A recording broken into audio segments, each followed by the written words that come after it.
तो आज के प्रश्न को स्टार्ट करते हैं।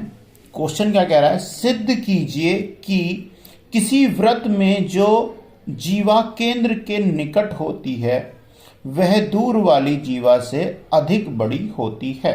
तो इसके लिए क्या करेंगे, सबसे पहले हम एक डायग्राम ड्रॉ कर रहे हैं जिसमें एक वृत्त बनाते हैं। ठीक है, एक ये आपका वृत्त हो गया।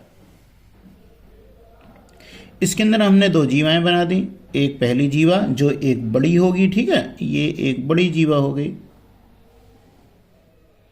और एक छोटी जीवा हो गई। इनकी नेमिंग कर देते हैं, ये हो गई ए, बी और सी, डी। केंद्र से होकर एक ये जाएगी, इसे मान लेते हैं हम ओ, ठीक है, और इसे एम और ये एन मान लेते हैं। ठीक है, अब केंद्र से होती हुई जाएगी तो इसके लिए क्या करेंगे हम, अगर ओ सी को मिला दूं और यहां पे क्या मिला दूं, ओ ए को मिला दूं। ठीक है, ये हमने अपनी तरफ से किया है इसमें। ठीक है, तो अब देखिए आगे कैसे सॉल्व करेंगे। तो देखिए त्रिभुज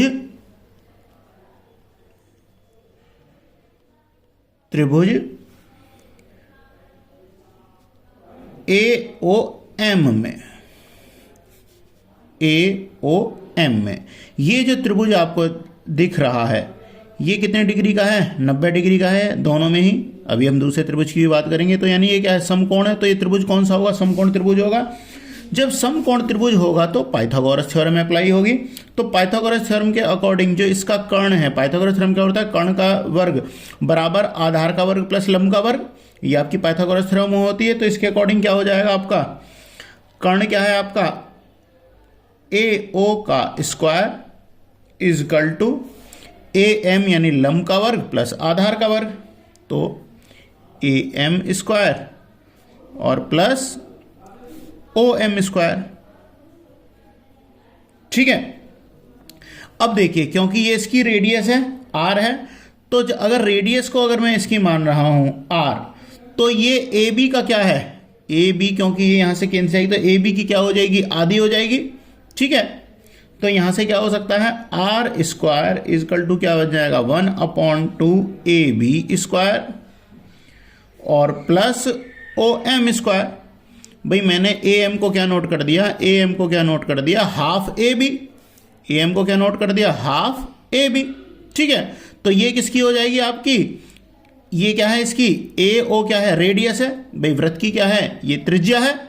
ठीक है ना, तो हमने इसे क्या बना लिया, आर स्क्वायर बना लिया। ठीक है, अब यहां से अगर मैं इसे सॉल्व करता हूं तो आर स्क्वायर इजकल टू 1/2 का स्क्वायर करूंगा तो क्या हो जाएगा, 1/4 ए बी स्क्वायर और प्लस ओ एम स्क्वायर।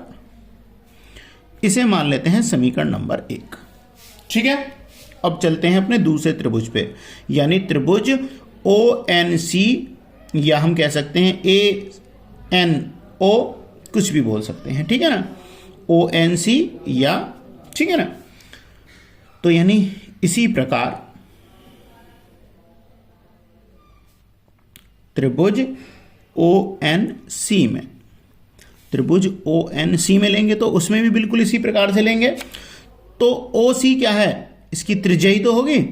यहां पर भी क्या थी, क्योंकि ये तो ओ ए बराबर क्या है, ओ सी है, क्योंकि ये केंद्र से होकर जा रही है। तो केंद्र से कहीं पर भी अगर हम मिलाएंगे तो ये क्या बनेगी, इसकी त्रिज्या बनती है। तो यहां से क्या हो जाएगा, ओ सी स्क्वायर। अब देखिए क्या है, समकोण त्रिभुज है तो कर्ण का वर्ग बराबर आधार का वर्ग प्लस लंब का वर्ग बनेगा पाइथागोरस थ्योरम से।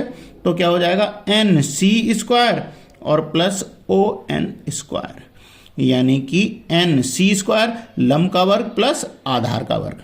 ठीक है, अब ओ सी जो है ये क्या है, ये भी इसकी त्रिज्या है। तो हम इसे क्या कर देते हैं, आर स्क्वायर करके लिख देता हूं। अब जब ये इसकी त्रिज्या है तो एन सी को मैं क्या कर सकता हूं, 1/2 डी सी या सी डी।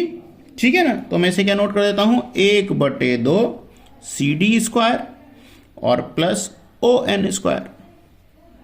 ठीक है, तो अब क्या करोगे आप, इसे आर स्क्वायर इजकल टू, अगर मैं इसका स्क्वायर करूंगा तो 1/2 का क्या हो जाएगा, 1/4 C D square plus O N square. ये हो गई आपकी समीकरण 2। तो अब क्या करेंगे, तो समीकरण 1 व 2 से, समीकरण 1 व 2 से। तो समीकरण 1 और 2 से क्या हो, देखो आर स्क्वायर है, दोनों को ही अगर मैं बराबर में रखता हूं तो आर स्क्वायर बराबर लेना है, आर स्क्वायर बराबर लेना है, यानी कि मैं इन दोनों को बराबर में ले सकता हूं। तो क्या नोट कर दूं, 1/4 AB square plus OM square. भाई आर स्क्वायर बराबर क्या है, 1/4 AB square plus OM square, और उसके बराबर में क्या क्या रख दूं, क्योंकि ये भी वैल्यू क्या आर स्क्वायर के बराबर है, तो क्या हो जाएगी 1/4 CD square plus ON square. ठीक है, अब यहां पर एक चीज का ध्यान रखना है, परंतु हमें क्या दिया हुआ है, ए बी जो है, क्योंकि हमें क्या दिया हुआ है, दो जीवा केंद्र के निकट है, जो केंद्र के निकट है, जिसकी ये छोटी होगी वह दूर वाली से क्या होगी, अधिक बड़ी होगी। तो इससे क्या हमें क्या पता चल रहा है, ए बी बड़ी है और सी डी जो है वो छोटी है। तो क्या पता है हमें, A B greater than C D दिया है, क्वेश्चन नहीं हमें दिया है ये तो, या दिया है। तो यानी कि अब ए बी बड़ी है किससे, सी डी से, ए बी बड़ी है सी डी से, तो यानी कि जो आपकी ओ एन है ये बड़ी होगी, क्योंकि जितनी छोटी जो होगी जीवा वो जितनी छोटी होगी केंद्र से उतनी दूर होगी, तो ये दूरी बढ़ जाएगी, तो ओ एन बड़ी होगी किससे, ओ एम से। तो यानी ओ एन क्या है, बड़ी है ओ एम से, ग्रेटर है, यानी कि ओ एम हम कह सकते हैं ओ एम छोटी है ओ एन से, यानी कि ओ एम जो है ये छोटी है किससे, ओ एन से। तो यानी हमें क्या, हमें यही तो प्रूफ करना था, तो हमारा प्रूफ हो चुका है। क्या प्रूफ हो चुका है, यानी कि हम क्या यहां पर क्या नोट कर सकते हैं, हम यहां पे सिद्ध कर सकते हैं, तो सिद्ध है कि ए बी